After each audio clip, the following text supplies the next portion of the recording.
Hello everybody and welcome into the Grindstone Developments Truck Series live tonight from the World Center of Racing Daytona International Speedway. And it's the first super speedway stop on the season, and I'm telling you what, this track has delivered a lot of great racing over the last couple weeks for a lot of different broadcasts that I've got the privilege to do, and I'm excited to see what kind of show these guys can put on here tonight. Thank you all again so much for tuning in. You are watching Austin Green on PGR eSports. Well, qualifying is complete. Drivers are getting gridded up, so without any further ado, let's get right down trackside and get into tonight's starting grid. Taking the pole position here tonight in the 81 machine, it's going to be Jamison Correa. Back in the second spot, Craig Janzak, as we continue to make a few adjustments here. Give me just a moment. Back at the third spot here tonight, it's going to be Blake Tidwell in the number 35 truck. Wesley Carter will start fourth. It's going to be Randy Richard back in fifth. Bryce Rayner rounds out the outside of row number 3 and 6th. Kevin Kirchar starts in the 7th spot here tonight with James Harris in the 55 truck to his outside in 8th. Stephen Pless in the 69 truck starts 9th. Kevin Ward rounding out your top 10. Back in row number 6, it's going to be Jason Taylor alongside Jason Nethery in the number 34 truck. Starting back in the 13th spot, Andrew Hale alongside Stoney Benfield in 14th. Wesley Shaw back in 15th. It'll be John Legger starting in that 16th position. Brian High will roll off from 17th here tonight. It's going to be Tyler Meeks in 18th with William Mann Jr. and Toby Ritters rounding out the top 20. Brad Thacker will start back in 21st. Caleb Forsyth in 22nd. And rounding out the field here tonight in the 00, it's going to be Billy Brewer. All right, looking at your race info breakdown, it is the Daytona 138. That is miles, and that translates to 55 laps around this 2.5-mile super speedway oval. 69 degrees starting track temp, outside sim temp. 68 degrees, 96% humidity with partly cloudy skies and winds at 10 miles an hour. Same setup as always in terms of fuel, 100%, 4 sets of tires as well. You do have that one faster pair open setups, which means these guys are going to be running some pretty crazy speeds here tonight. And then you do have 2 green light checkers if we were to need them. Well, I talk about Daytona because it really is one of the best tracks in all of stock car racing. The Daytona 500 in real life this weekend. And if you win here, you put your name in the history books. But here tonight, that's not the goal. The goal is to try to set yourself up to go fight for a championship here at the end of the season. And so without further ado, it's time to get underway under the lights as the pace car pulls off. Here we go. Green flag in the air. We are racing at Daytona.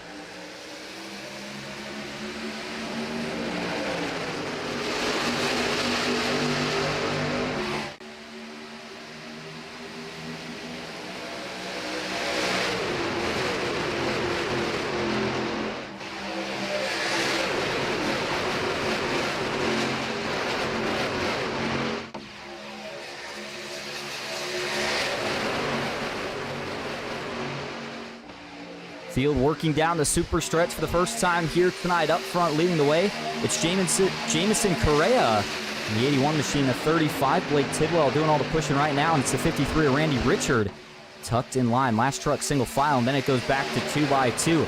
Kevin Kirchar alongside James Harris.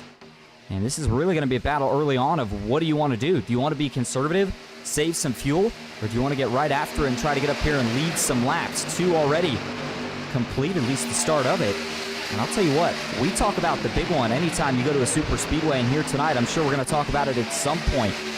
I've missed out the last couple weeks, so a few things that we'll catch you up on here throughout the broadcast. But I mean, Craig Janzak obviously going to be one of the favorites. The beauty though, come to the super speedways, is the draft.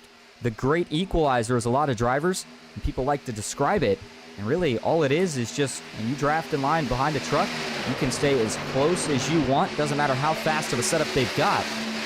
And usually, that draft is what we see end up kind of propelling somebody to their first win, making that big slingshot move on the last lap. Very curious to see if we'll see it here tonight. And if you can control this pack, that is another very good tool to have in your toolbox. It's a tough thing to do, but now the 55, James Harris, he's going to go to the point. He dives down, climbs the 30-plus degree banking into turn number 1. Back in that second spot, rolling up top, leading the outside. That's Craig Janczak.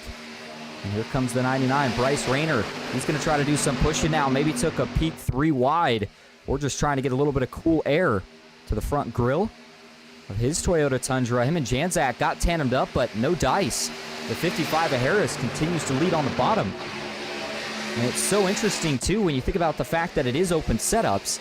Talk about that, everybody's going to be pretty equal considering they're all in this giant draft in this big pack, but certain trucks are better for leading than others. That thought 3 wide out back here. Did Billy Rayner have an issue? We got a couple cars here going onto the apron as Billy Brewer. This is over just coming onto the super stretch here. I think he was coming out of the pits and had an issue getting up to speed on that apron. Remember, it is not like Talladega where it's banked. This is a flat apron here at Daytona, and sure enough, trying to get up to speed, just starts to get loose. Spins the truck out. Boy, does a good job, though, saving this thing and keeping it from going up on the banking. So he stayed in the throttle and was able to eventually get that truck to go kind of down into the grass and keep it out of harm's way. But it's a tough break for Billy Brewer. Already was having some early troubles, and this is certainly not going to help him out. Back up front, still 2x2 for the most part, but now it's the 88 of Craig Janczak, who finds himself on point here at the World Center of Racing. Janczak right now doing everything he can to fend off Harris. Harris has a couple choices here. Jump to the outside or ride in line, save some fuel, and try to get comfortable. If you don't have any teammates out here, never hurts to try to make some friends early. Help somebody out. If you feel like you've got a good connection, go with that truck. They'll take you to the front. Here we go. We're going to see another move now to the outside. Is that going to be the 64? No, that's going to be the 35. Blake Tidwell, Wesley Carter in the 64, though. Just a couple spots back. You got the 112 here. Kevin Ward trying to make something happen. Stoney Benfield. We saw a great run from him to open up the season. A lot of drivers, I don't want to say a lot, but you always kind of have a mixed bag when you come here. Some drivers more so super speedway specialists than others. But I was going to say, I think a lot of drivers have kind of a mutual relationship with these kind of racetracks. You love them because they're a ton of fun, but you kind of know the way they tend to end, especially if you get yourself caught up in the middle of this pack towards the end. Now we see the 55. James Harris worked right back down to the bottom, did that up and under move on the 88 of Janczak. So as he goes back to the point, they will put the 00. Another lap down, so the night's going to get worse here for Billy Brewer. He'll have to hope not only that he can get a caution, but at least tag onto the back of this pack, that he's got a chance to try to hold on and not lose another lap. By the way, pit stops are going to come into play here tonight at some point. In fact, these trucks on 100% fuel should be able to make it somewhere right around 32 laps, maybe give or take a couple, depending on where you're running. Up front, you're going to burn more fuel than if you're kind of sitting back in the draft, just taking it easy. So I think if you're the 55 of Harris, you're more so towards that 32 marker. But if you're one of these guys that have been kind of just sitting around drafting, the 53 Randy Richard, for example, you should be able to push it quite a bit longer. And if that's the case, you could see a little bit of group splitting, if you will, when they go to the pits. And you got to make sure that you are with at least 2 or 3 trucks when you do make that pit stop here. If you go in by yourself and don't have any help, it's going to really hurt you on the back end. Here's the onboard view with Randy Richard riding on the roll bar view. So far, so good. Randy Richard's been keeping that truck clean up to this point here tonight, but still a long ways to go here at Daytona International Speedway. 2x2 as they work out of the tri-oval now. Down the short chute and off into turn number 1, the 69 machine. Stephen Pless. Again, I was not here the last 2 weeks, so since I've been here, this would be Stephen's first start. But again, can't confirm whether or not he made a start the last week or two, but the driver out of Gainesville, Georgia, trying to make something happen here tonight. And really, anybody's got a shot at it. And if you can get the win here, you'd be shocked at how much of a points boost you can make out of it. As they work into turn 3. Talked about trouble. One in the wall up top. Looks like now we're going to get another one spinning. Caution going to come out. First time here tonight, and now we've got more contact. That was the 64 of Wesley Carter and the 19 of John Legger. And mentioned Wesley earlier was running kind of towards the front of that lead pack and then maybe faded a little bit more towards the middle. Certainly didn't expect to find himself in this sort of trouble this early on. You can see the front end of John Legger's truck pretty heavily damaged. Got the Hot Wheels paint scheme on, and yeah, that left front really, really worse for wear. He's going to have to go in and use that one fast spare right here. Which again, you know, you have it to use it, but at the same time, you really don't like to use it this early. So for John Legger here, certainly going to be a pretty big setback, but an even bigger setback, arguably for Wesley Carter. Andrew Hale in the pits too. I didn't see him get any damage, so I got to assume that's a separate issue. We'll get more on that here in just a little bit, but first off, let's go back and figure out exactly what went wrong here for Wesley Carter, who was, again, running kind of in the middle of this lead pack before things all broke out.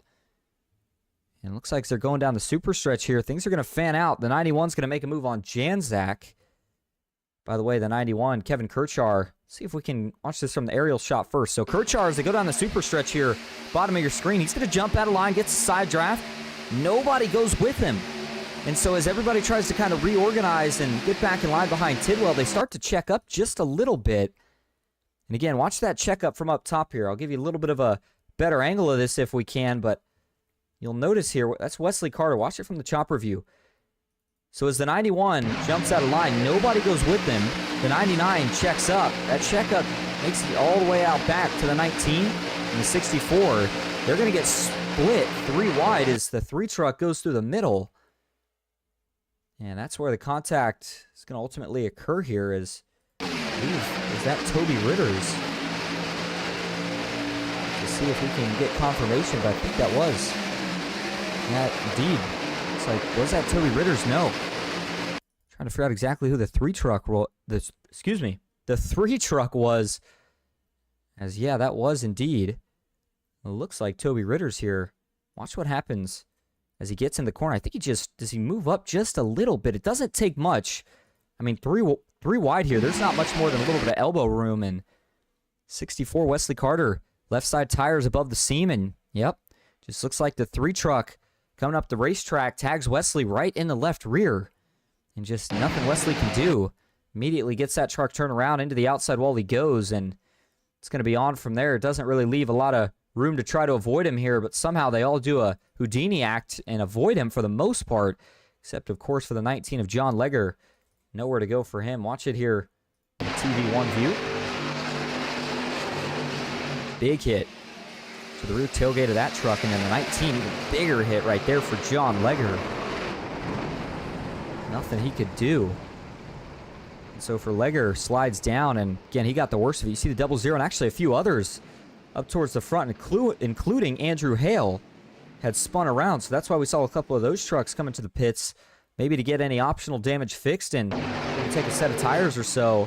Watch this hit again, though, for the 19. Gets in the 75, Stoney Benfield, as he was trying to save it, and then, man, up in the air. Big, big hit for John Legger, and then we talked about his contact further up here for Andrew Hale. Billy Brewer took a pretty hard shot, and Hale does indeed get some damage. The passenger side of that truck. I wonder if he maybe broke a suspension component. And I would say so. You can see that truck crab walking just a little bit here down the front stretch. So he immediately took it to the pits. Get some of those damages repaired. So we give you one more view here before we go back live and check in on how we're going to set up for this first restart of the night. Let's see if we can get a bit of a different angle here. I was trying to get one kind of from the fans' point of view, but we'll go back to the drone cam. That's not really a good angle either. Take you back to the spectator cam.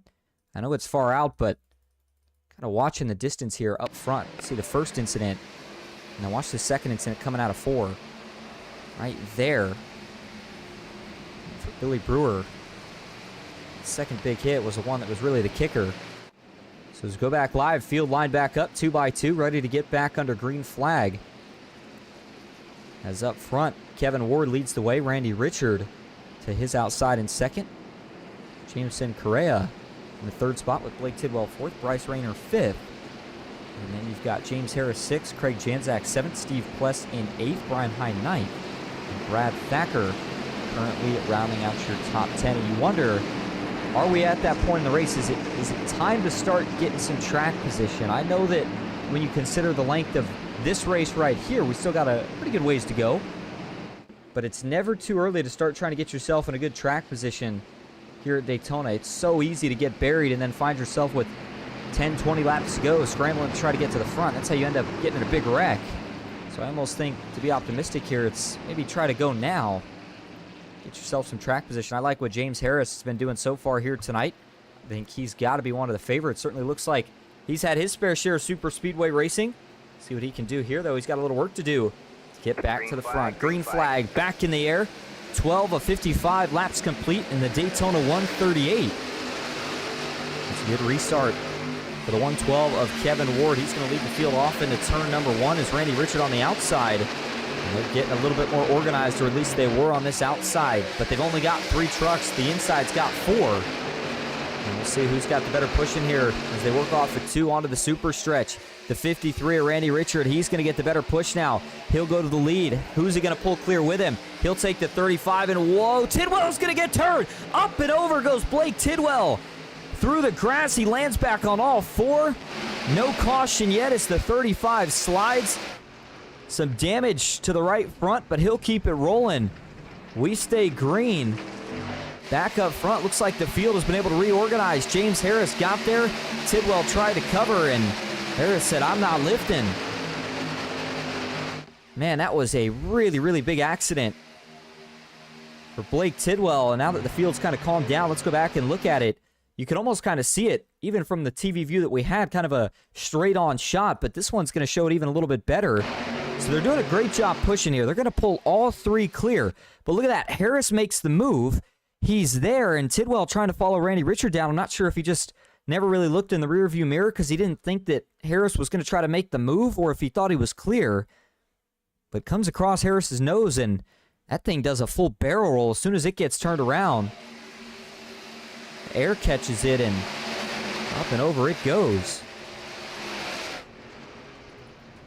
Watch this again here one more time before we go back live and see what's happening up front. This was, again, a wild ride for Blake Tidwell. There's the contact, turns around, and then look at this thing fly. Up and over. Lucky that he doesn't get back onto the racetrack. But again, we stay green, and looks like he stayed out on the racetrack for now, back up front. These guys are still dicing it up. Here we go, 3 wide. Craig Janzak trying to split out James Harris. No luck, so he'll duck back in line down the super stretch. Harris has been very aggressive here tonight, but it seems to be paying off so far. He's found himself up front pretty much on command. Anytime he wants to go, it seems like he's been able to get there. And by the way, with that last caution, it pushes the pit stops back a bit, but I still don't think they can make it on fuel. Figure now they could probably make it to about lap 44, maybe a little bit more. So if we continue to go green, we could still very well see a green flag stop. But if we get another caution anytime, I would say about after lap 23 or so, and that's pretty much going to eliminate pit stops. We do have a few driver cams here tonight, starting first with the man that's leading that outside line at the moment. That is James Harris in the 55. And actually, we'll take you on the onboard view here. Harris with the best view in the house at the moment, but out back, it is pure chaos. He's got to hold a very steady wheel as Janzak looking for a little bit of air through the corner. He'll quickly duck back in line and push Harris off of turn 4. By the way, Craig Janzak, a lot of super speedway experience himself. Got a bit extra of experience, if you will, during the PGR 500 this past week. So for Janzak here, taking what he learned and trying to apply it here tonight. Course 1, back-to-back races to kick off the season. Got the job done at the Chicago Street Course as well. We're going to see if he can do more of the same here tonight, as they are still 2x2 now down the super stretch. 16 of 55 laps complete. Trouble. This time it's Harris that goes around. Will this draw the caution? Harris, I gotta think he clobbered that inside safer barrier. No way he missed it. He may have. Let's see. Front end of that race truck looks pretty clean. There is some damage to the back end. That's now the second truck that we've seen get turned down the super stretch. And no caution yet. And it almost kind of looked similar to what we saw happen to Tidwell just a handful of laps prior. Here we go, going down the super stretch, and boy, I mean, that is about a carbon copy of what happened to Tidwell, and doesn't quite go all the way over, but certainly backs in to the inside safer barrier pretty hard. That's a pretty good shot to the rear end of that race truck. I think he'll stay out, but certainly going to need a caution now, not only to catch the pack, but get that truck worked on.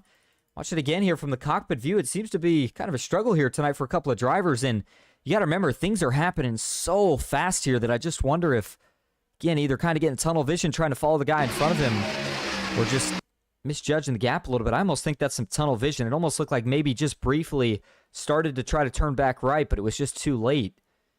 And then again, once he gets in the grass, I mean, this is just wild stuff. It's a good thing it's a video game, because that would not have been a good ending there for James Harris as he got up and almost over. Keeps the truck going now, is back up front, still 2x2, and still shuffling. A lot of trucks inside, outside, whatever lane is moving, that's where everybody's going. And on the bottom, the 99 of Bryce Rayner. He'll go on the point now as caution. Trouble further in the back here. Looks like everybody's going to save it except for the 91, Kevin Kirchar. Back up the racetrack. He's going to keep it off the outside wall. And that is the big break that James Harris and Blake Tidwell needed after the troubles that they had during this last run. And Harris, a lap down. I believe he'll get the lucky dog right here. So that's a really, really big break for him. But what happened here to the 91 machine, Kevin Kirchar and Wesley Shaw? May have also had some issues here. Let's go back and look at it to find out exactly where everything went wrong. Second caution of the night. It's going to send us to our second restart of the night. So here you go. It's going to be another case of 3 wide. The 91 tried this earlier. It looks like he was ready to try again here. Right as they work off the turn 2 is when he's going to make his move. Kirchar not with a lot of help out back, but he's going to split the gap anyway. Goes to the middle. There's room. That's the 15, Jason Taylor, that he's going to split here. Taylor not going to cover yet. Still room, still room. Here comes the run out back. The 99 is going to get linked up. Try to give him a shove, and then, oh boy, right as they get into turn 3, there's almost a bit of a stack up on the bottom. As that's the 52, Wesley Shaw. Now watch this here. We'll try to see if we can zoom it in a little bit. As they get into the corner here, what happens to Shaw? Just a little bit of a checkup almost. And that checkup backs him up. He gets up the track in the process. And as he does, I mean, there's already really not a lot of room to work with here. You can see the 91 in the middle. He's expecting that 52 to enter on the bottom, and so 52 starts to come up. Maybe some slight contact there, although I think they keep it off of each other until right about here as the 52 continues to drift up. The 91 wiggling around just a little bit as well. And at the end of the day, you got to consider that a racing incident, but at the same time, you just wonder what happened to the 52 there of Wesley Shaw as they got into the turn that got him up the racetrack. And with that big checkup, this is what it looks like from his cockpit view. Not really sure, but yeah, you can hear a big lift out of the throttle, and then he's trying to turn down the racetrack, but just gets up ever so slightly. It's not much, but again, doesn't take much here when you're 3 wide.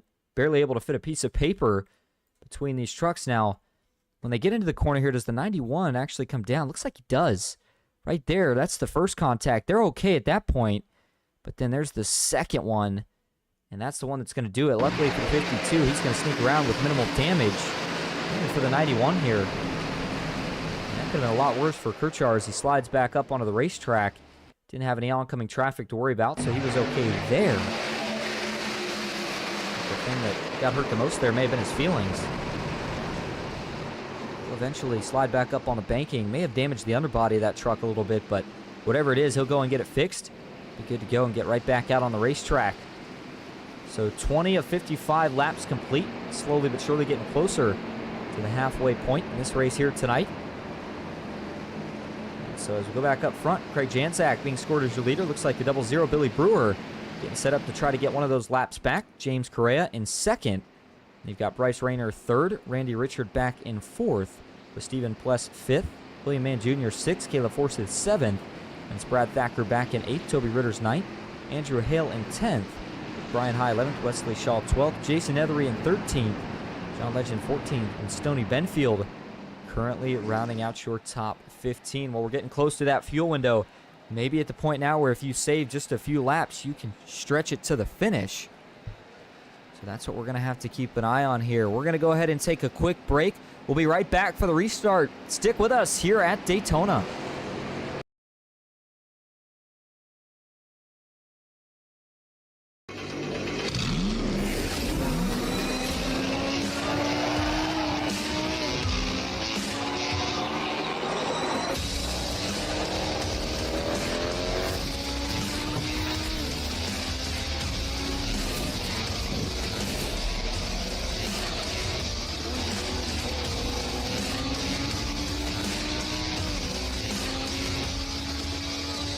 I played a couple of simulators and this was like very responsive, especially the hydraulics and stuff, the motion and stuff was really, really on point. Make you feel like you're really driving, it feels real. It adds so much to the experience. It's just really, really cool. It was pretty awesome.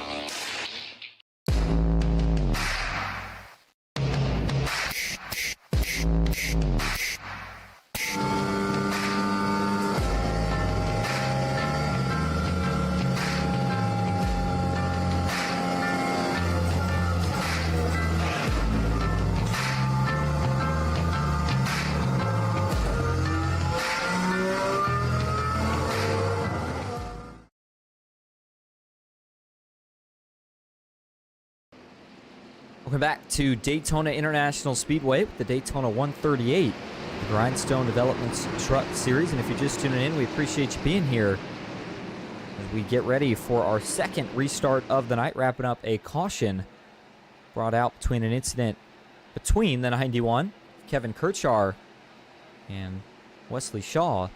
Both of those two have gotten their trucks cleaned up since. And here we go, green flag back in the air, 22 of 55 laps complete.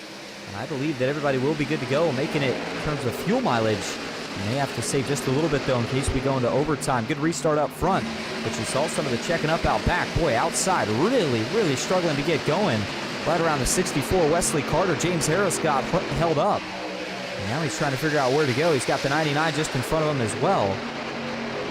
And it looks like Jason Taylor here going to go to the bottom. They are 3 wide out back. Very organized up front. By the way, that's Tyler Meeks in the 99 machine here tonight. Billy Brewer still not back on the lead lap, but he's working on it. Has made some progress in that category. As a matter of fact, for Billy Brewer, after being 2 laps down earlier, has now gotten himself down to just 1 lap down, and he is in lucky dog position at the moment. 23 laps complete as they cross the stripe this time. And up front leading the way, Jameson Correa, good pole sitter. He's had a really good run so far here tonight. Is big push out back. That's what you get when you lead the way here at Daytona. And these trucks, very different from what we see in Xfinity and Cup cars. I'd say maybe more similar to the Cup cars, but it really is. You can push just about anywhere. Now, if you're going to do it in the corners, you got to be very careful with how you set up those pushes. But down the straights, it's free game. And then get ready to hold on, because the guy out back, and he's going to have you fishtailing all around, especially in the last couple laps if you're up front trying to win this race. And out to 29, though, now, trying to take the lead for the first time here tonight. That's William Mann Jr. He's going to get not quite a block thrown, but a move here from Randy Richard, and he's having none of it. He'll now jump 3 wide to 91. Kevin Kirchar is going to stick with Richard, though, as they stay 3 wide down the short chute into turn 1. This is where we've seen a couple issues, is when these guys have gotten 3 wide here tonight. Can they all keep it together? The 88 of Craig Janzak trying to push himself clear on the bottom to maybe make a move. And oh man, somebody had to get shuffled out. And in this case, unfortunately, it's going to be Toby Ritters in that 3 machine. They were having none of it once they got in the corner in terms of 3 wide. Still 2 by 2 up front. The 69 now starting to make his way forward. By the way, William Mann Jr., currently the biggest mover inside your top 10. He's up 16 positions from where he started this race at. Blake Tidwell, after that big blowover that didn't bring out the caution earlier, he was able to get that truck cleaned up. I believe he did have to use his fast repair, and now has himself back up inside the top 10. And he will be looking for more here as we go through the next 30 laps. And already, just 30 laps to go here at the World Center of Racing. That's how quickly things go by in just a 55-lap race. Now, by the way, these guys, the schedule seems relatively short, but they did make a couple of changes recently. Just a quick update on that. Of course, we're at Daytona here tonight. Next week, it's going to be Atlanta, and that will be current Atlanta. So kind of a similar style of racing to what we see here tonight at Daytona, but shorter track trouble. One hard into the wall. It's the 29, William Mann Jr., and he's going to collect a couple more. Randy Richard is in it. Caleb Forsyth nowhere to go. The 15 of Jason Taylor through the grass. And Andrew Hale getting checked up to not get involved. And it looks like for William Mann Jr., he's going to immediately tow it to the pits. And it seems like sometimes cautions can breed cautions, and we may be entering one of those trends right now. But does the 29 just lose it all by himself right here? Boy, that's what it looked like right there. Watch this. As I get into the corner, no contact. Gets up the track just a little bit, and then he just loses it all by himself. I don't know if old tires got to him or what, but man, that is a really, really odd scene to see, especially in these trucks. I've seen it before in the Xfinity cars, but the truck's very stable. They've got that giant spoiler on the back to keep them planted on the racetrack. Very, very surprised to see something like that out of William Mann, especially when you're leading up front. You usually have the cleanest air. And so watch this again here for William Mann. We're going to go first to his cockpit view, and does he make a correction here? Let's see. Boy, it certainly looks like that, doesn't it? Gets into the corner, and instead of kind of getting the truck set, he waits till he's in the corner. Now he's going to put some wheel into it.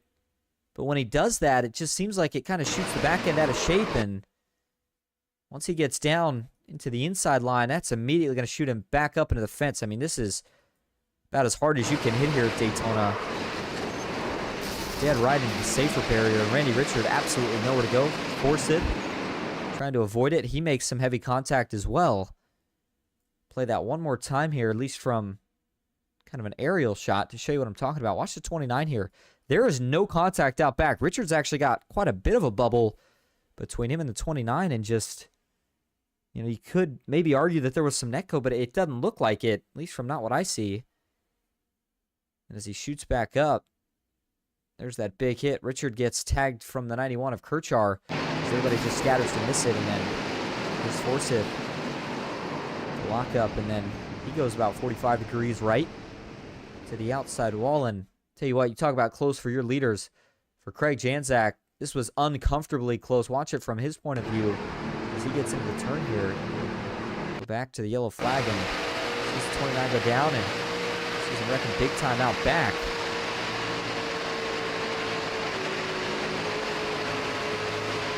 So for the 29, it'll obviously be a fast repair. Maybe a couple of others. I think Randy Richards is going to have to use one. In terms of anybody else, I'm not so sure. A couple of really, really big hits. What has now been your third caution here within the first half of this race. It shows you just how tough it's been, at least up front. I mean, pretty much anywhere you've been, but we've certainly seen our fair share of incidents. William Mann was a massive, massive hit. You see the 99 right there.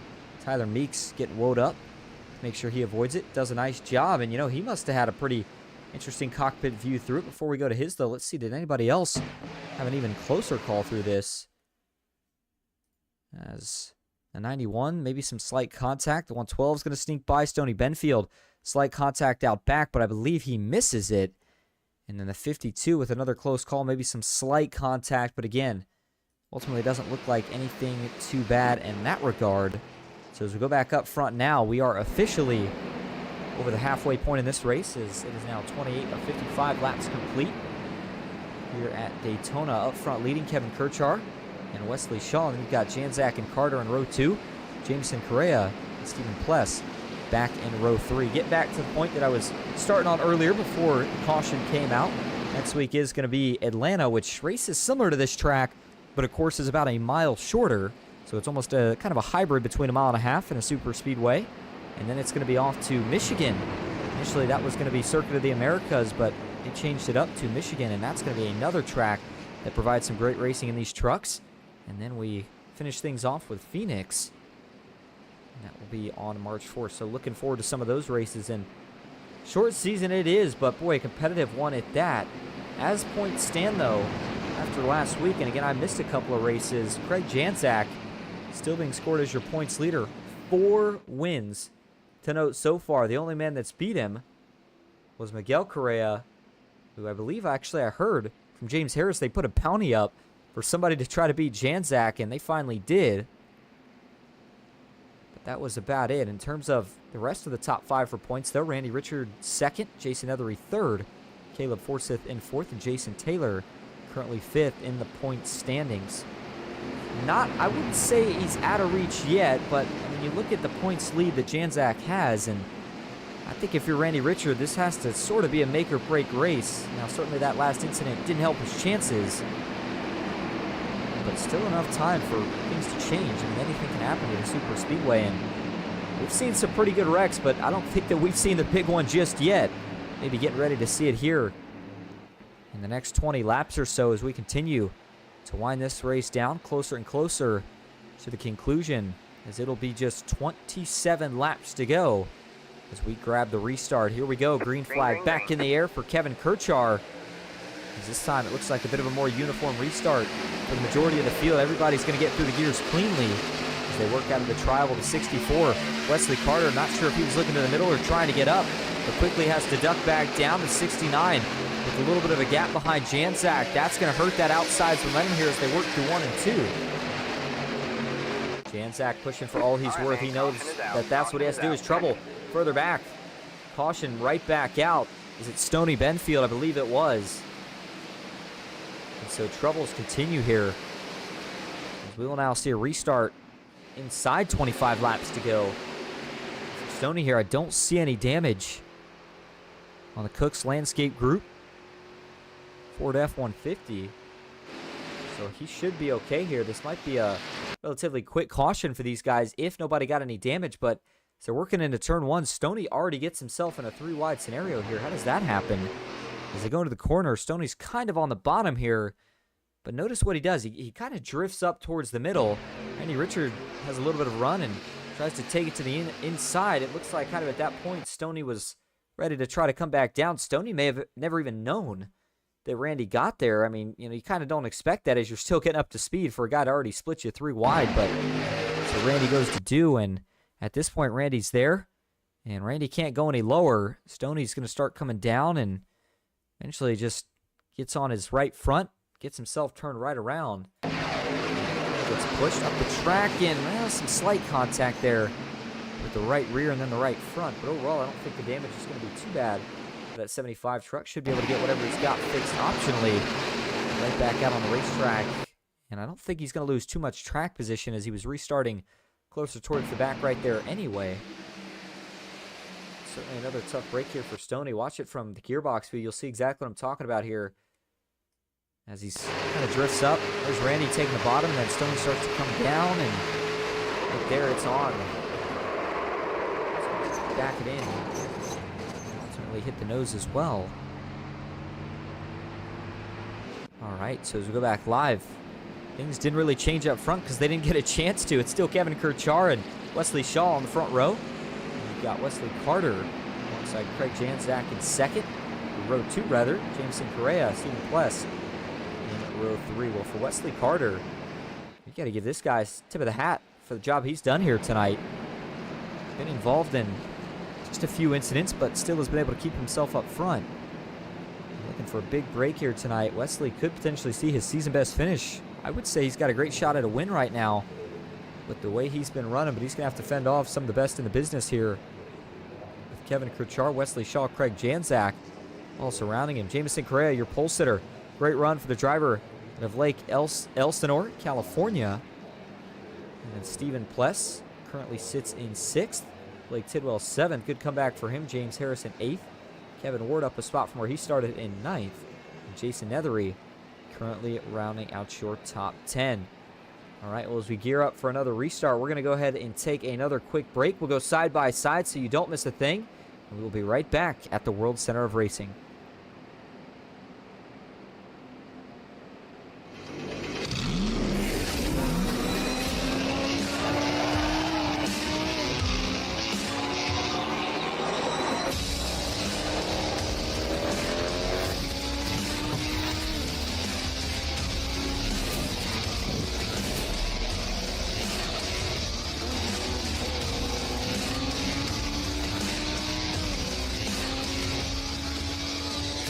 I played a couple of simulators, and this was like very responsive.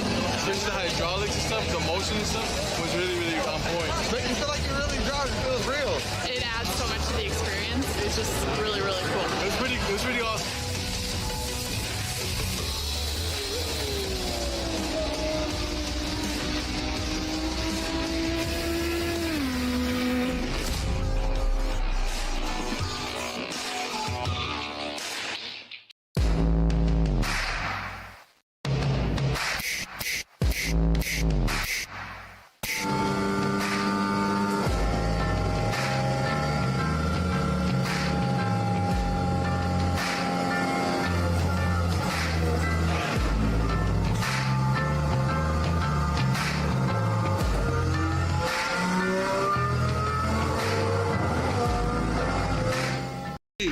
Have created our own drink company. The fastest growing sports drink in history. We will run! We will run! Ladies and gentlemen, we got The monkey has prime! this season, we are hydrated. The official sports drink of the UFC. It's time! Oh, that's good.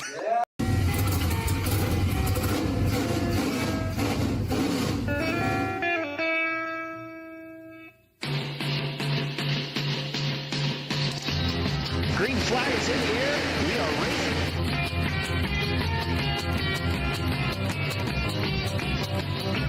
3x3.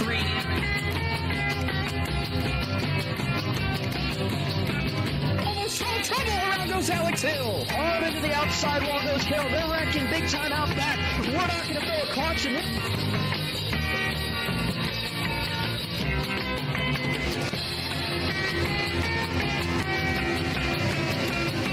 Finish. Who gets it in the line? Cody Nagels wins it in Talladega.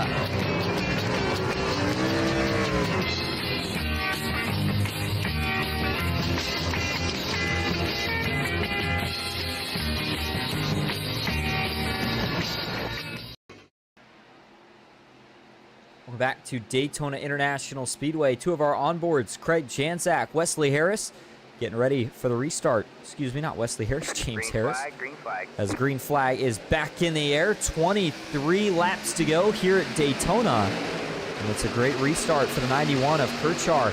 He'll lead the field off, climb the banking into turn one. Well, maybe not. Wesley Shaw. And a lot of help out back from Craig Janzak, who's been timing these restarts perfect. But look at this. The 88's going to drop the 52 off, kind of forces him to go down low. And now this is going to open the door for Janzak to do what he does best. Try to take the lead and see if he can close out the job here at Daytona. But watch out. They're stacking up a little bit out back on the outside. Looks like everybody going to get it sorted now. One truck looking to the middle. Now all the way to the outside. In fact, that was actually the 81 of James Correa. And the Sin Correa.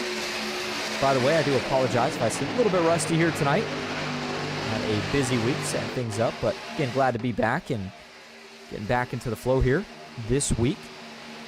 So nonetheless, though, 22 laps to go. We're starting to run out of time. I mean, if you're in the back, it's go time. You got to start trying to go to the front now, or you may find yourself either in a big wreck or not being able to get up front when it is time to go. Still 2x2 and no third lane working just yet. We've seen, it seems like we've kind of had a few favorites that have been really the ones who have kind of been the, I don't want to say the instigator, but certainly the braver ones that have tried to get that third lane going the quickest.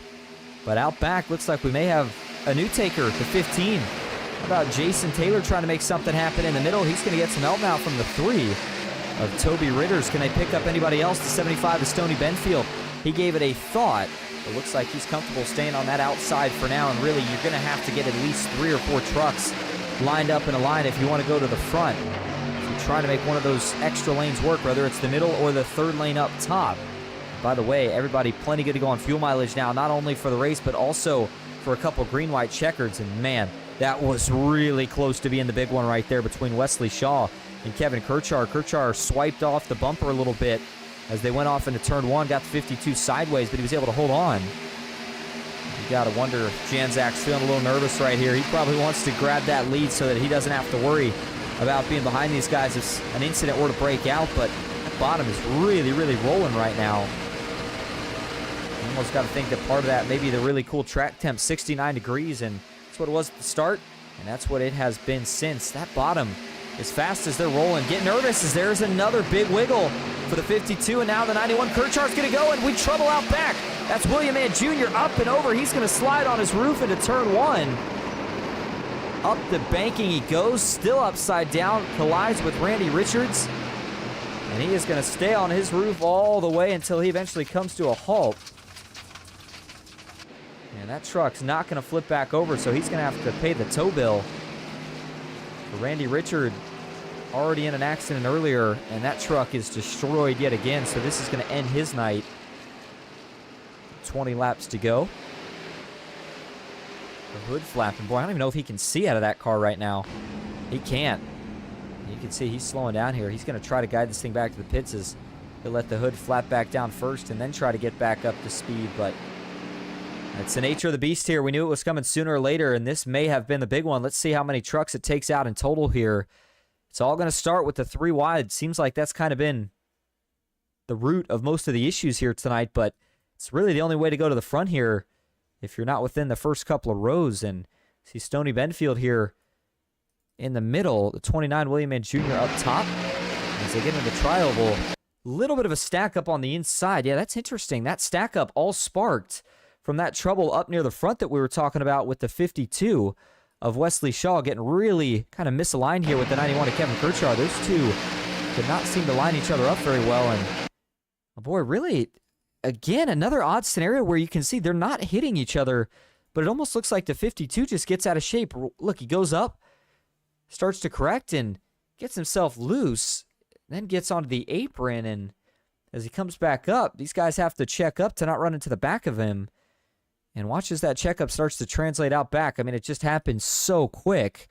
And actually, they're going to get 4 wide here. Eventually, you see the 4. And Andrew Hale gets a tap from out back. It was actually from the 13, Brian High. They get 4 wide ever so briefly, but once they do, you can see Stoney Benfield here just trying to keep whatever room he's got. And the 29 may have even been creeping down. That was just more so. There just wasn't enough room for how many trucks you had trying to squeeze down right there. And see if we can get a bit of a more straight-on aerial shot and watch right there. The 75 bobbles up just a little bit. That kind of sparks the initial contact, and then there may have been a little net code right there that kind of gets those two stuck together even more, and then now there's full-on contact. It's going to send the 29 around, and Stoney Benfield pushing on the driver's side door. That's going to help get that truck up in the air and ultimately upside down. And now you see everybody trying to miss it. Randy Richards was doing everything he could, and there's the first hit. There's the second and third one. So it wasn't the big one, but it certainly is going to take out 2 or 3 really good trucks here tonight that had a great shot at it, including Randy Richard, along with the 29 of William Mann Jr., who was in an incident earlier.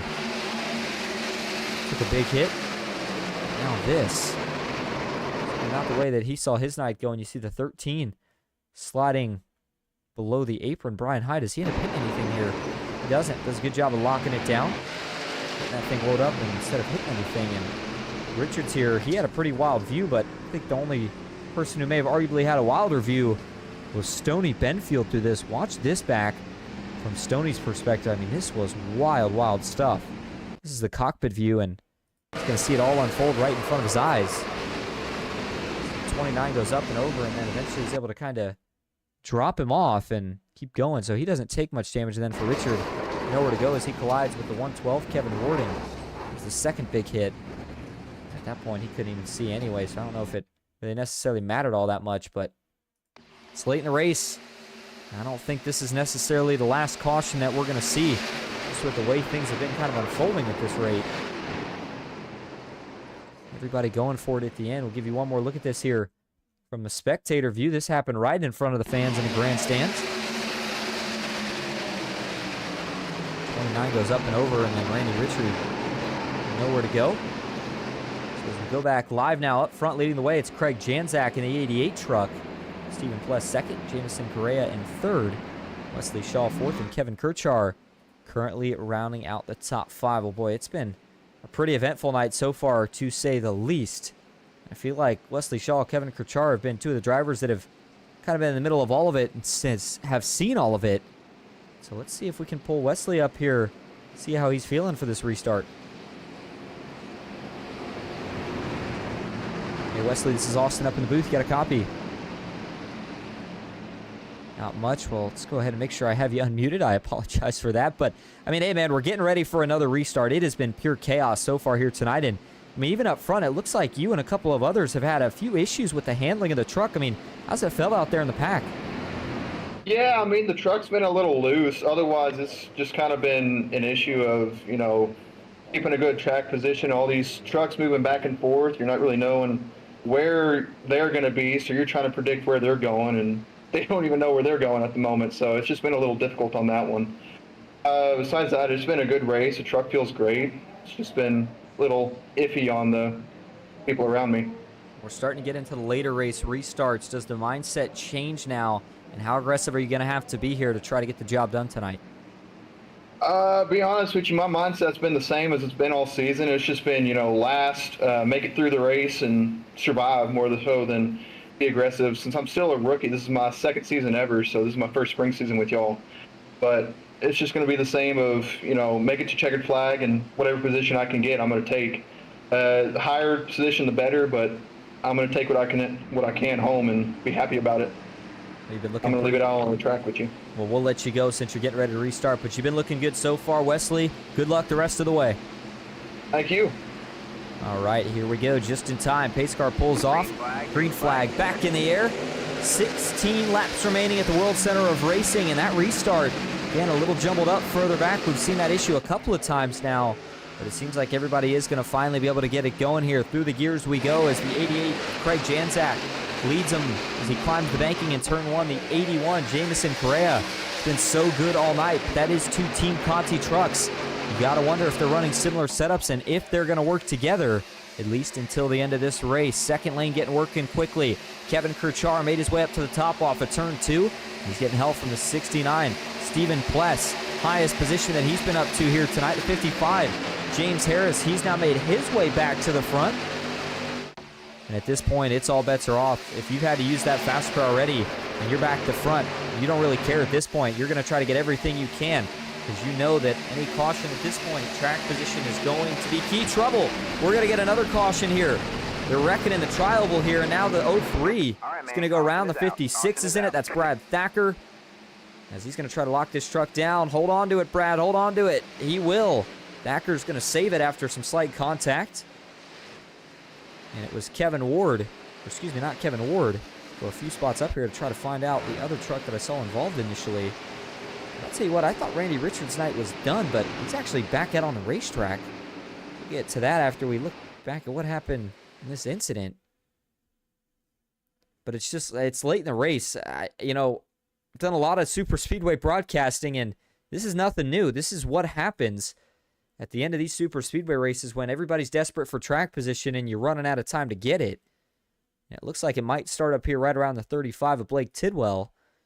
As you're going to see Tidwell here, is he going to try to shoot the middle on Stoney Benfield? I think so. As we get into the trial, the gap starts to open up. Tidwell takes it, and again, it's just slightest movement here, but I think that Stoney's going to come down. You can see right about here. Watch Stoney's left side tires. They're just to the left of that white line, and then by the time there was contact, I would say his right side tires were about even with kind of that line. So I think that that's going to be a little bit more of the 75 coming down. Tidwell even tries to go down just a little bit right here, but just not much room. And once Stoney gets into him, 75 goes across his nose, and that gives some damage to the 99 of Bryce Rayner, and it looks like the other 99 of Meeks, who's had a good comeback here, but I think Tyler may have ripped off his left front, and now you see the 3 of Ritters and the 56 of Brad Thacker getting collected in the second part of this incident. I think Thacker's okay, but Ritters certainly took a pretty good shot off of this one, so he may have to go in and try to get some repairs done on that truck. Watch it from his point of view here. He's going to actually see it unfold relatively far up, but I mean, when you're going 195 miles an hour, you don't really get much time to check up. And there's the big hit right there. That's the one that worried me a little bit more. Good news was that he was able to get back rolling, so he won't have to worry about trying to deal with the towing time. He'll just have to limp it back to the pits and take a fast spare if he's got one. If not, then that may potentially end any shot that he's going to have here tonight. And for Rayner here, you see he gets shot out of line and goes the damage for the 19, but, or excuse me, the other 99 of Meeks, but it looks like his quarter panel actually went back on that truck. That's good news. So that'll save him from having to go and get anything fixed. And then one more angle of this here before we go back live. That was a big hit right there for Thacker. That may have actually done some more damage to the right front and right side of his truck than I initially thought. It's still going to be Ritter's. Gets the worst of this one, which is unfortunate. I mean, he was just an innocent bystander, but it's a risky run. You're trying to get to the front. And so now it'll be a restart, probably somewhere right around 11 laps to go. And you've got Craig Janzak leading the way. Jameson Correa second, with Kevin Kirchar third. Stephen Pless fourth, and James Harris currently rounding out your top 5. Well, we had a chance to talk to Wesley Shaw during that last caution, and I would argue that the only man who's had a night maybe arguably more interesting than him was James Harris, who basically flipped earlier. I mean, he got airborne. Technically, the truck did not quite make it over, but it did just about everything but. And now, here he is, back up running in the 5th spot. So let's see if we can get a quick word with James here and see how he's feeling for this restart. Hey, James, this is Austin up in the booth. You got a copy? Hey, Austin, how's it going? Good. Well, man, talk about a roller coaster of a night. You were almost upside down earlier, and now here you are back inside the top 5 with just a couple handful of laps remaining. So now what does the game plan become? Because you don't have a fast spare left, I would assume. So what do you do from here? Well, actually, last year we started doing 2 fasties on plate track, so I have one more left. But my plan is I got my student behind me. I coach him in a collegiate league, and I got Kevin, my teammate, a couple cars in front of me. So we're going to try to work together and see if we can pass Craig here and to keep him from winning this thing. We know that aggression can pay off, and at the same time, it can end horribly sometimes at these super speedways. So how do you balance that here? I mean, you know, we've only got 3 races left. How aggressive do you get for this win? Well, I had such a bad season, so the points for me really don't matter much. So I'm just in it just to have some fun and try to get some wins. So I'm going to be as aggressive as I can these last few weeks. Well, we've seen you go to the front a few times already. I don't see why you can't do it again. So, hey, we appreciate you talking to us, James. Good luck the rest of the way, and we'll see if we're talking to you at the end of this thing. Yes, sir. Appreciate it. Absolutely. We'll go ahead and slide James back with his team. And I mean, man, aggressive, but when you have teammates, makes things a whole lot easier. So Wesley Shaw, James Harris, going to be trying to get together right here. So keep an eye on those two. We'll see what they can do. As back up front we go. Craig Janzak getting ready for the restart here, alongside the 81 of Jameson Correa. By the way, if you're just tuning in, we appreciate you being here. Hope that you are having a good Tuesday evening, Tuesday night, depending on which part of the country you're in. By the way, after this, make sure that you stick around on PGR eSports if you're looking for some more super speedway racing, because over the PGR side of things, we have Better Half Dash. That will be all the wives and girlfriends of the PGR money racing community dueling it out at the high banks of Talladega Super Speedway. Got to be a part of commentating that event last year. It was a ton of fun to watch, and always interesting to see the ladies go at it. So we'll see who can get the job done over there. But first, we got some business to take care of over here. James Harris is ready. Craig Janzak is ready. And the rest of the field is ready for what is going to be a 11 lap shootout, at the World Center of Racing. And remember, we've got to make it all the way to the white flag to make this race official. And by the way, that's a good tidbit to know. 2 faster pairs on super speedways. I was under the impression that it was 1, similar to what it is at all the other tracks we go to, but it is 2. So keep that in mind. Green flag back in the air. Great restart for Janzak. And boy, the 81 was trying to duck in line so quick, he almost hooked the 88. But they get it sorted out now. So the 2 Team Conti trucks get lined up on the bottom. Further back, you see the 52, Wesley Shaw. He's going to duck in line. In fact, it seems like what majority of the field seems to be doing right now. And watch for James Harris and Wesley Shaw to get linked up. That was the game plan. We'll see how quickly those two can execute that. As here we go. Outside's going to get going again. The 91 of Kirchar jumps up top. He's got a push from the 55. They've got help from the 99 of Meeks now as they go into turn 3. Boy, Meeks What a night he's had so far. You kind of didn't hear about him. He was playing it safe early, and now here he is late inside the top 5 with a chance to win it at Daytona International Speedway. Here we go. 10 laps remaining at Daytona. Further back, a big wiggle right there out of the 13 of Brian High, but he's going to hold on and watch for somebody to get this third lane going. I think it's going to develop back here, maybe around Blake Tidwell, Stoney Benfield, or Jason Taylor. Nobody's gone just yet. The 55, James Harris, still pushing for all he's worth right now. He wants to get to the lead, but he wants to try to see if he can push Kirchar there first. Kirchar right now, you see the big push out back. Is it enough to get him clear here down the super stretch? No, it is not. The 88 and the 81 are able to stay close enough together to maintain. By the way, got to keep an eye on those engine temps. We're going to start to see a lot more pushing and shoving here in these closing laps. And if you're the lead pusher, you want to make sure that you have enough temps to push that leader on the last lap in case you don't get to make a move. Trouble out back. Here we go. We're going to wreck him up again as one almost up and over. That's Jason Taylor as he spins back up the racetrack. Caution is out. That's going to set us up for a restart now, closer to 5 laps to go. Taylor with damage to the rear end, the sides. Just about every corner of that race truck except for the front. Got some sort of damage as he got airborne. We've seen a lot of trucks getting airborne here tonight. Shows you the kind of speeds these guys are running. Well up in the mid to upper 190s. And here you go. Third lane, trying to get it to develop again. And actually, this time it wasn't anybody running each other out of room, as running themselves out of room. As they get into the tri-oval here, I don't know if it's slight contact between the 15 and the truck that's just above him here. I'll zoom things in so you can see it a little bit better. And the 35 of Tidwell, or if Tidwell and Andrew Hale just get up the racetrack here following Brian High. But that third lane, I mean, they all go right into the outside safer barrier.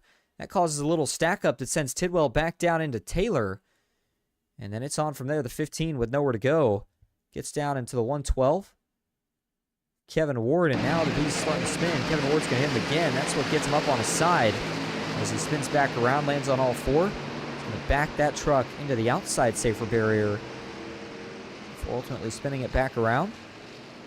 And he is able to roll away from the accident scene, but that's pretty heavy damage. I'd be shocked if that truck's competitive without going to either get that worked on or taking one of those 2 fast repairs. Once again, boy, what a wild-looking view that is. As the truck starts to lift up. Gets on the side that didn't go all the way over, as we've seen a few times here tonight for a couple of drivers. That's the good news there, but obviously the bad news being that he's going to lose any track position that he's worked to gain up to this point. We'll give you one more view here before we go back live and set ourselves up for another restart. Boy, that was a nice job, too, by a lot of the drivers that were kind of not in the second group, but at the back of this lead pack to avoid this. I mean, this is tough to do when you've got a truck flipping in front of you, but a lot of drivers were able to stay out of it, including Blake Tidwell after initially getting into the wall there. Makes that dive down to the bottom of the racetrack. So he's okay. And here comes the 15, Jason Taylor, to get some more damage repaired. As back up front, the 91 of Kevin Kirchar now being scored as your leader. Craig Janczak second, with James Harris third, Jamison Correa fourth, and Tyler Meeks rounding out your top 5. By the way, you saw the 29 William Mann Jr. getting that lap back. That'll put him back on the lead lap. Bryce Rayner, currently the only car being scored a lap down. And, you know, I talked about comeback stories, and I was talking about the 55 of Harris, but can we just take a minute to acknowledge Billy Brewer? 2 laps down earlier in this race, has gotten both of those laps back and moved himself up inside the top 10. So he may also have a shot at this thing. By the way, that puts him up 14 positions from where he started this race at. So really, really nice job to the 00 of Billy Brewer. All right, the restart, as long as we get the one to go this time, will officially be with 5 laps to go. So before we get that restart, we're going to go ahead and take what may very well be our final break tonight. We'll go side by side so you don't miss a thing. Who's going to win it at Daytona tonight? Stick with us to find out.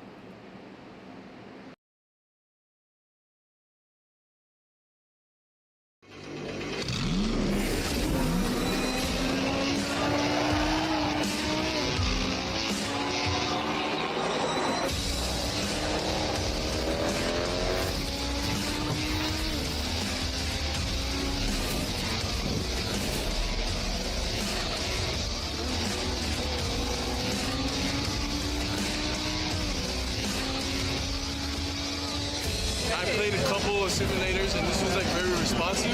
Especially the hydraulics and stuff, the motion and stuff was really, really on point. Make you feel like you're really driving. It feels real.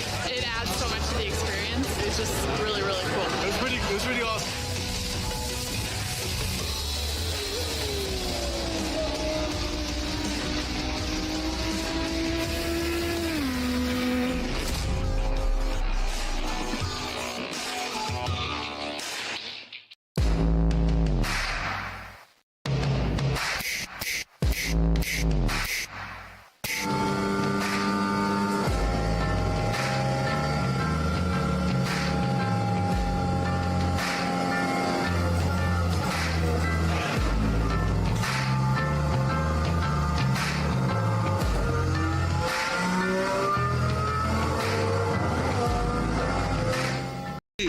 Have created our own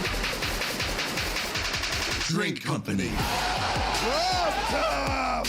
The fastest growing sports drink in history. We will run! We will run! Ladies and gentlemen, the The monkey has prime! this season, we are hydrated. The official sports drink of the UFC. It's time! Oh, that's good.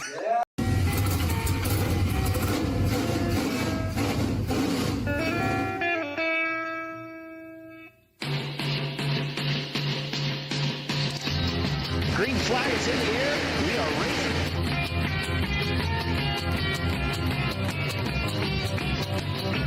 Three by three.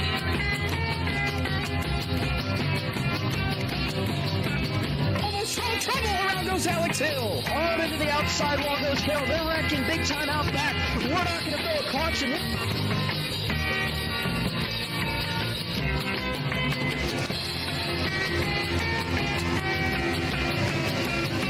Finish. Who gets it in the line? Cody Nagels wins it in Talladega.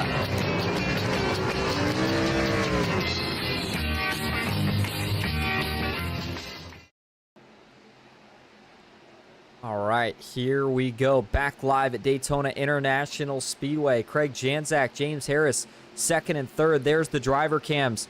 Here we go. 5 laps remaining at the World Center of Racing. Who's going to win the Daytona 138?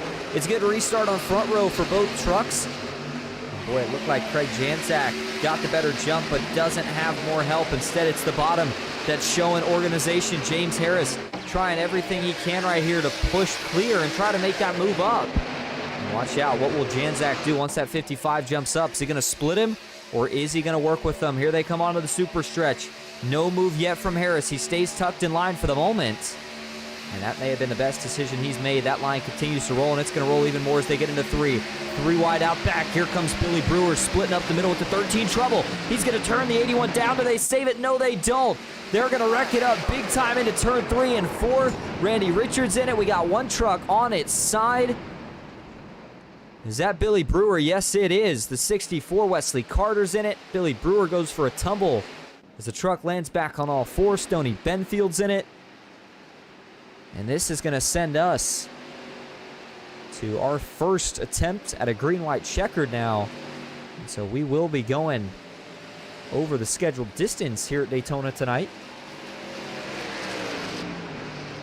Boy, Billy Brewer, I mean, he was cutting up the middle right here. It looked like he was going to ride it all the way to the front. But then eventually here, they're going to run into some problems. Let's see exactly where those problems were. We'll zoom things in here for you as watch as they get into turn 3. That's where things start to happen. And I apologize.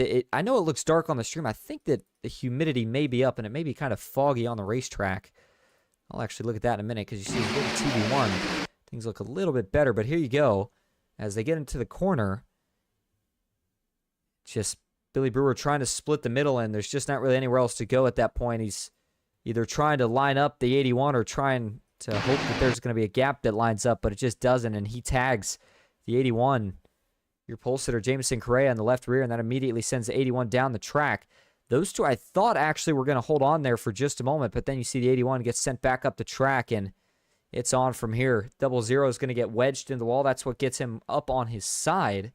And you see Wesley Shaw with nowhere to go. Now the 81 gets back down the racetrack into Randy Richard. Wesley Carter nowhere to go. Stoney Benfield. You see Bryce Rayner piling in there at the last second. He also had nowhere to go. And for Billy Brewer here, eventually that truck's going to slide down the banking, and not sure if it dug in right there, if he got tagged again. We'll look at it from a different angle to find out. Just a really tough break overall here. I mean, Billy Brewer just talked about his comeback story, and it's not going to go any further most likely after that. Does he get hit right here? Is it the 19? No, it's actually the 776 Forsyth who barely tags him. And you see everybody else able to dodge the rest of it. Brewer was able to continue going. I mean, all things considered, for that truck being upside down and doing some barrel rolls, certainly doesn't look as bad as it could. Give you one more angle of this here before we go back up front. As they work off of turn 4, see all the carnage. I mean, that probably collected 5 to 7 different trucks. And we've only got a 23, 25 car field. It's a decent majority of the field. All right, so we talked about going to go into our first attempt at overtime now, and it becomes a whole different beast at this point. You should have enough attempts to push all the way, and now it is all for yourself. It's all about being selfish, I should say. You had teammates up to this point, great. If you want to use your teammates maybe on this first lap, okay. But on that checkered flag lap, you're going for it. It doesn't matter if you got to ditch your teammate. It doesn't matter if you got to split your teammate. It's Daytona. Everybody's going to want to win it here. It's going to be interesting to see how this finishes up. But in all seriousness, I know I say that, but if you've got somebody behind you that you've been working really good with all night, you got to think there's some trust and expected loyalty.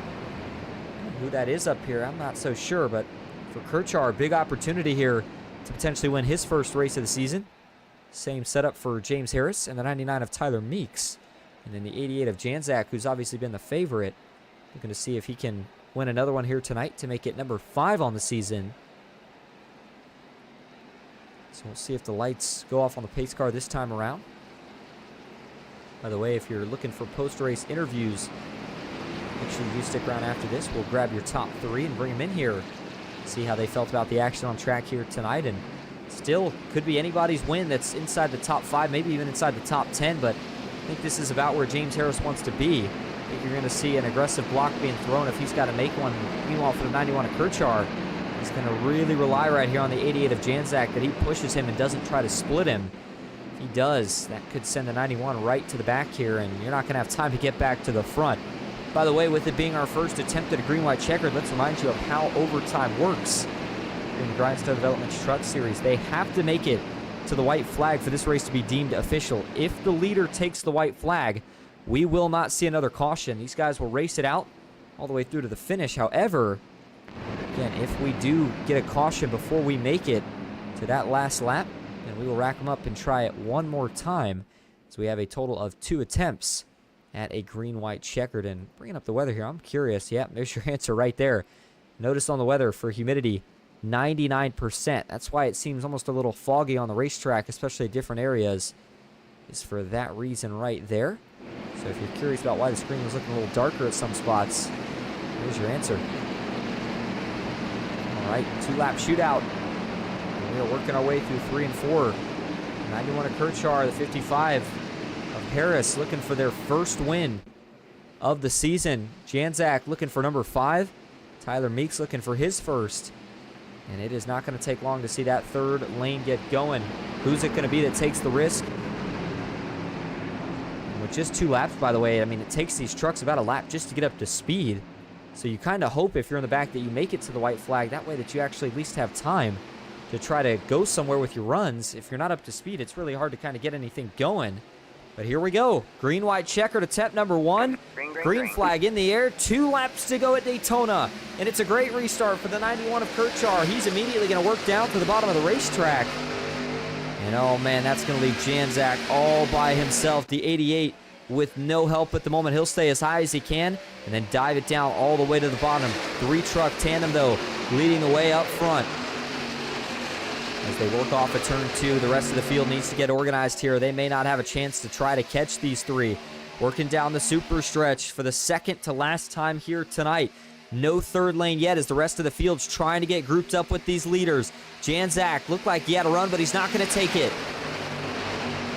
And I think if the 99 of Meeks went, Janzak would. Janzak tried to go with the 13 of Brian High right there.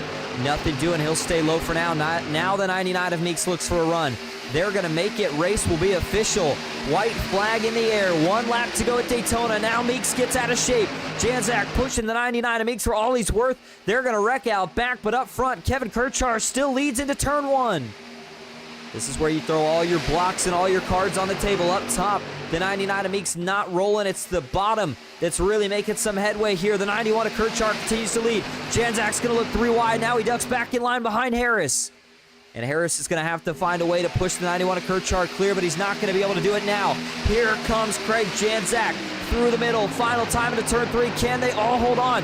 Craig Janzak's going to hold on to it. The 99 of Kirchar tries to block up. Final time off of turn 4. It could be a drag race all the way back to the finish. One more push up top, one more push on the bottom. Now he's going to get turned. Drag race out back. Who gets it? Is it James Harris or is it Janzak? It's James Harris who gets the win at Daytona after Kirchar gets turned within about 100 feet of the start finish line. It happened so quick, I didn't even get a chance to switch the camera over to Harris. By less than 100th of a second. We'll have to see what official scoring says. For now, it has James Harris, but before we look at the celebrations, let's go back and look at this finish. Oh my goodness. Well, right here, I thought it was going to be a drag race, but then it seemed like the bottom started to get the momentum back here. But then the 91, about 100 feet from the line is, ooh, Janzak. I don't know if he got a sour push from out back right here from Tidwell. I'm going to assume that's what it is. You see Tidwell just a little bit offset to the right, and you wonder if that's what got that 88 truck down into the door of the 55 and into the right rear of Kirchar. And man, you got a feel for Kirchar on that. Looked like he had it.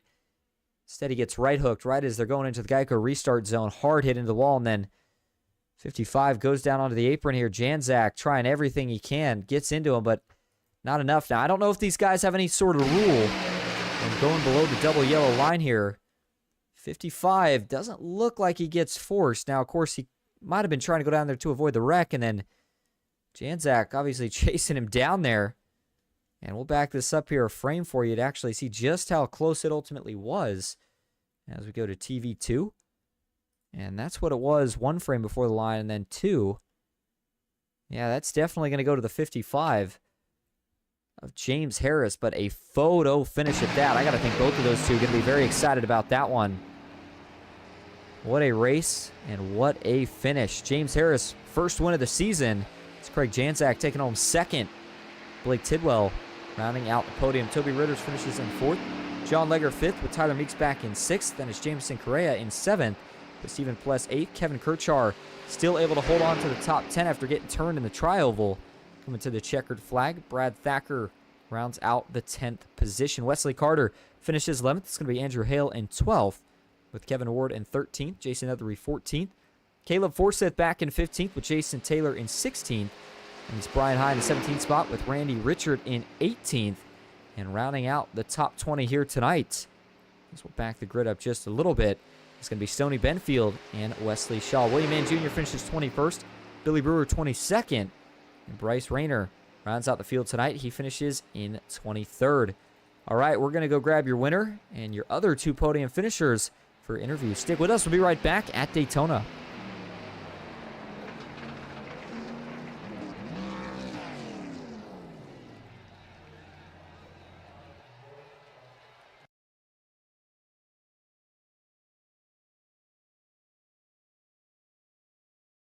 All right, going to start first here tonight with your race winner, and that's James Harris. James, this is Austin up in the booth. You got a copy? Yes, sir, I do. Oh, man, what a finish, and you get the job done. You win it, first win of the season by 8/1000ths of a second. And again, a photo finish at that, but boy, break us down a little bit. What happened there off of turn 4? Looked like you were set up to be pushing to the finish. Next thing you know, you got a shot to win it. Yeah, I was trying my best to push my teammate Kevin to the win, and I'm trying to watch it now to see what happened. Yeah, it looks like Craig come down on us and hooked him. They were beating and banging, and hey, you know, I hate it for Kevin, but we come through and got that W. Yeah, absolutely. And, you know, it's these kind of tracks that a lot of times can kind of be the momentum changer for a lot of drivers. They call it the great equalizer with the draft. Everybody's got a shot, and well, you put on quite a display here, especially at the end. You went from the back to the front a few times. Do you feel like now with this win out of the way, it kind of takes the pressure off and maybe gives you a little momentum going forward to the next couple races? Yeah, like I said, these last few races, we're just going to race hard and go for the wins, because our points are pretty much shot because we had so many wrecks early on this season. You know, we're coming off 3 really good seasons in a row, so the way this one started was kind of a bummer. But like I said, we're having fun, and we got this win. So we got 2 more good tracks for us to finish out the season. So we'll see what we can do. I'm sorry, 3 more. I'm really good at Michigan. So yeah, it's going to be some fun. Absolutely. And of course, heading to Atlanta next week, very similar in the style of racing to what we saw here tonight. Well, James, to go celebrate the first victory of the season before we let you head out, is there anyone you want to thank or shout out? Yeah, I'm going to thank Kevin Kirscher with Blackstone Management. He's the owner of Grindstone Developments. He's been with us for 4 years now. Green Mountain Grills on my truck. I've been with these guys for 3.5 years. They're fantastic. Also, Champion Power Equipment. And it's just, and my wife, got to thank my wife. She puts up with all my sim racing, and she's a great supporter. So, but yeah, that's what I got, man. Appreciate it. And James, we appreciate you talking to us as well. Congrats on the win. Hopefully first of many to round out the season, and we will see you next week at Atlanta. Sounds good, man. Appreciate it. All right, there you go. And now that's going to bring us up to your second place finisher here tonight. And boy, it was close for him as well. And that's the 88 machine of Craig Janzak. Craig, this is Austin up in the booth. You got a copy? I do. Well, you had 4 wins. I guess you got close to 5. 8 1,000ths of a second. Are you kidding me? That's how close it was. But, man, not quite enough. What more do you feel like you might have needed right there at the end to try to get him? Yeah, I don't know. I needed to not, I needed them to not gang up on me and try everything in the book to prevent a Team Conti continuation of the sweep of the season. And that last restart there, which is fine. If you can't beat him, maybe you should join him, teamconti.gg. But it was a really, really good race overall. My goal on plate tracks is to try to lead every lap, and I don't know if we got the most tonight. We had a really good time pushing Bryce, pushing Jameson for a while there. Blake was up front for a while, and he is the only reason that I even came close to the podium with that push down the backstretch, down the middle. So big kudos to him. I don't know if you've already spoken with him or not, or if he's next in line, but if he's next in line, make sure that he gets kudos from me as well. And plate racing is there's an art to it. I know that it brings a lot of people think that it's a great equalizer, but I do think that there's a specific skill to it, and I think that our Team Conti setups were really, really meshed well together, and were able to allow us to show that skill really easily tonight. You certainly did show it off tonight. Now, next week, we go to a very similar style of racing. Shorter track, but same idea.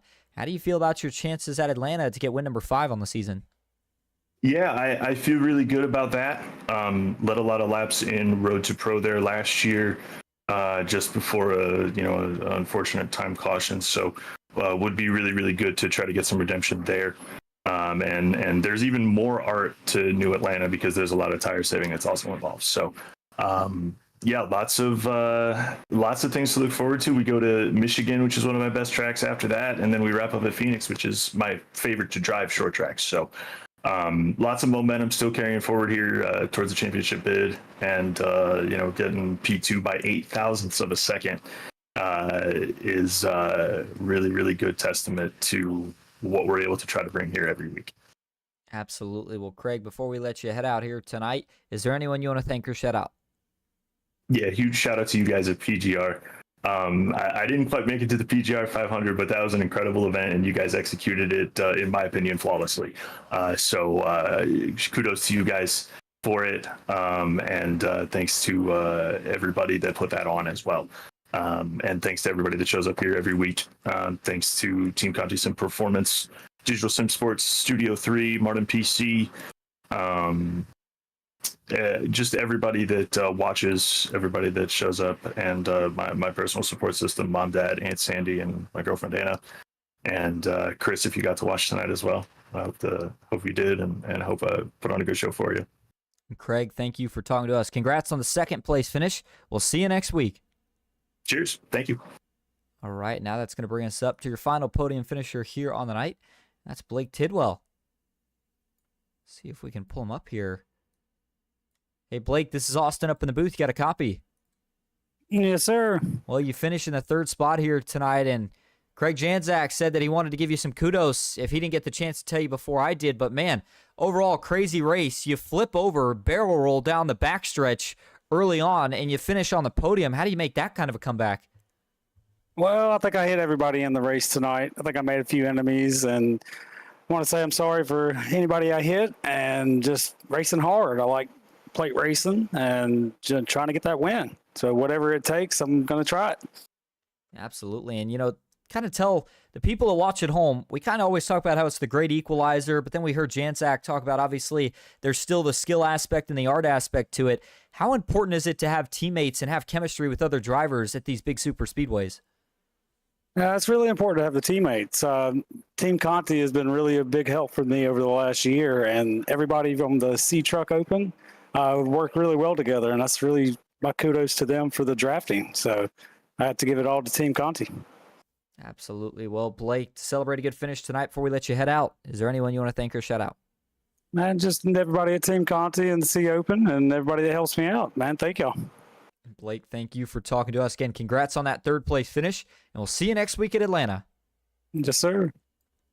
All right. Well, with that, that is going to wrap up our coverage here tonight from Daytona International Speedway. Again, crazy race it was, especially there towards the end. I know we saw a lot of cautions, but never disappoints. We saw a photo finish. Obviously, you feel for Kirchar. Looked like he did everything right there at the end, and unfortunately, he gets turned out of it about 100 feet from the start-finish line. James Harris, though, grabs his first win of the season, as next week we head to a very similar style of racing track, but a different track in length, Atlanta Motor Speedway. Tune in for that one. It's going to be good. As for tonight, thank you all so much for tuning in. As always, I hope you enjoyed, and until next time, have a good night.